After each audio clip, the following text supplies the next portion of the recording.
sometimes, not of course, no senator, but in the public, we argue out of ignorance. Like now, immediately after election, some leaders were saying that, okay, they did not find the coffers were empty, the treasury did not have money, there was only 93 million shillings that was found there. And we find it very, really, I don't know whether sympathize with the situation, because there's a lot of ignorance about it.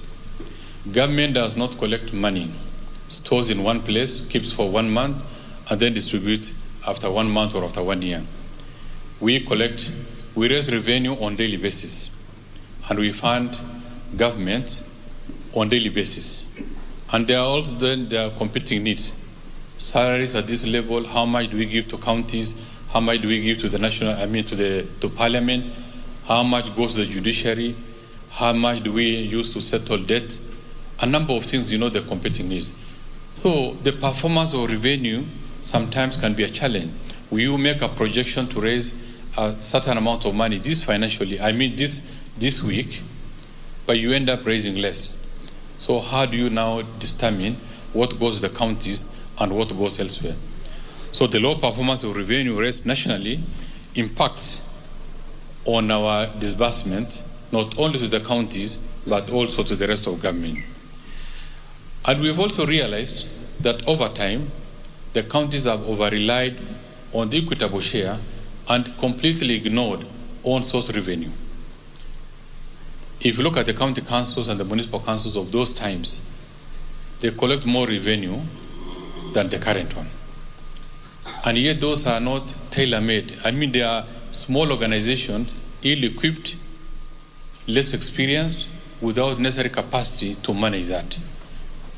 But now the county government, fully functional, with all the professionals, with all the infrastructure, cannot raise revenue of their own. And I think that is the basis of where we need to interrogate ourselves. Why? Either they are collected but not remitted, either they are collected or used at the source, and this impacts negatively. Sometimes county governments present huge budgets. This is the equitable share, this is the amount of money they are going to raise on their own, and yet they do not do it. If they do not do it, and they have such a big budget, you end up spending money that you do not have, and the process accumulates lots of pending bills, which now impacts on the general state of the economy at the county level. Because you are aware there are a number of, especially SMEs, who are struggling for having supplies to the counties, for having contracted services by the counties, and yet they have not been paid, not once, maybe even over 2, 3, 4, 5 years. And the situation is very bad because I think from where we sit, there are many, many counties that are really struggling.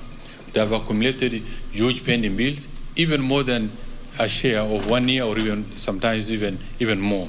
And these are areas that I think it is the duty of the Senate to enforce certain level of discipline by working with the National Treasury. Of course, the accumulation of pending bills I've indicated here, it has affected performance of businesses at those levels.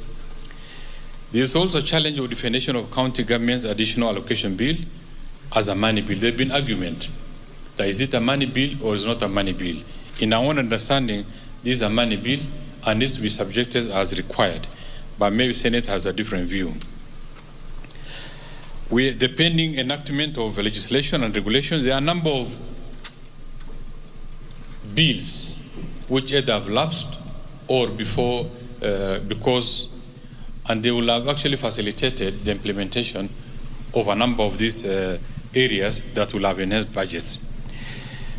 There are quite a number, I think you know them, a number of legislations and framework which is expected to facilitate deepening and implementation of devolution.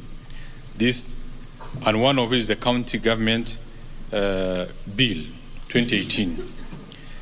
This bill is premised on the requirement that the county government should enhance their own source revenue.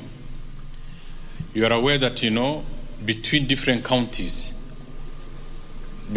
like now if you look at Marsabit and we're coming to Nairobi, everywhere there's a barrier. You have to be stopped to ask for these lessons, and you are carrying livestock, therefore you have to pay because you are transiting through these counties, or you are sailing from this county to the other.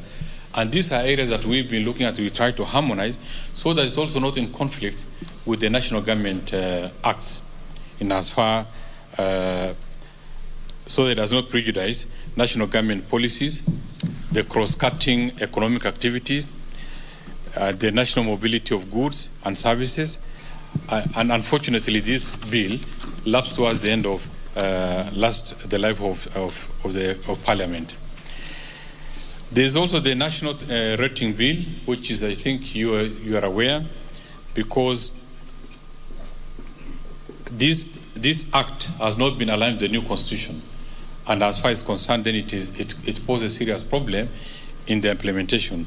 So we've reworked on this, and we are now it was before Parliament, and we want to reintroduce it so that it can help to unlock the challenges. There are also a certain legal framework for operation of a number of articles, which is expected to establish framework for consultation and cooperation between counties. Like you are aware, there have been challenges in terms of supporting the Intergovernmental Relations Authority, which has had a number of challenges. Like what you saw, the framework of the deed of transfer between the county government of Nairobi and the national government ran into serious challenges because the attendant laws were not supporting it.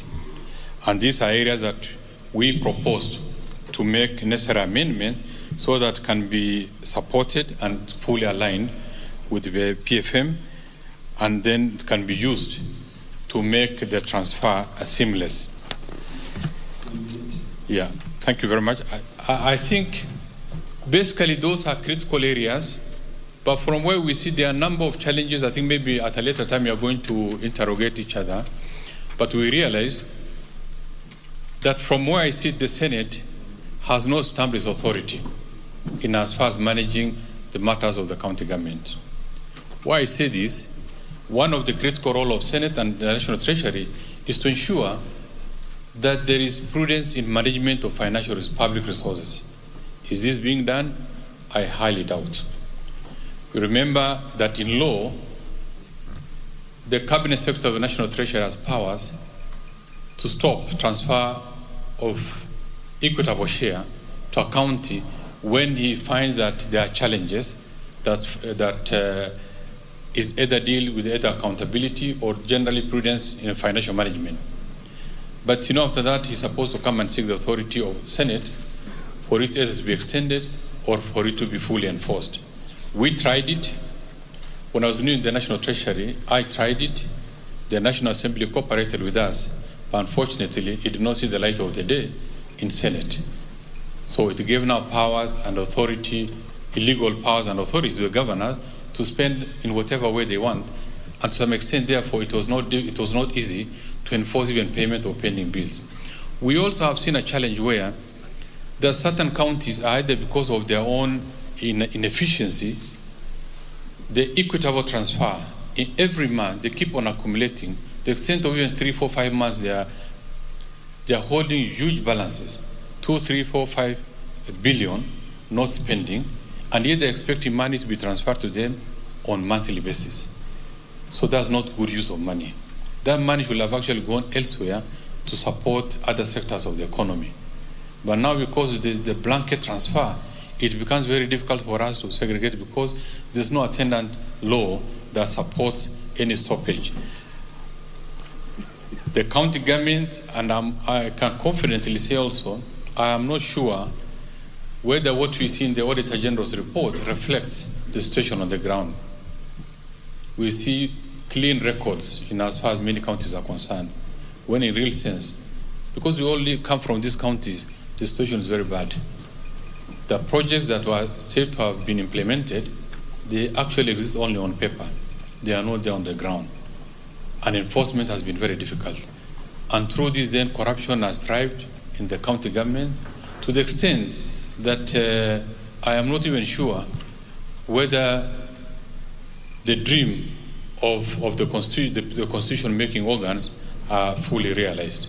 This is one area that I think should be the responsibility of Senate as the custodian of devolution to look at those administrative challenges, to look at those mismanagement and corruption at the county level. The situation in where we say in the National Treasury is quite there. Many people have been impoverished. Businesses, for things they supplied, but they have not been paid. I think I just want to rest there. There are a number of areas that we can interrogate each other. We need to have a supporting law in dealing with areas where there are clear cases of mismanagement of resources. Senate can enact a law that compels the counties or the National Treasury to stop transfer of resources when they see that there is complete abuse. Thank you very much.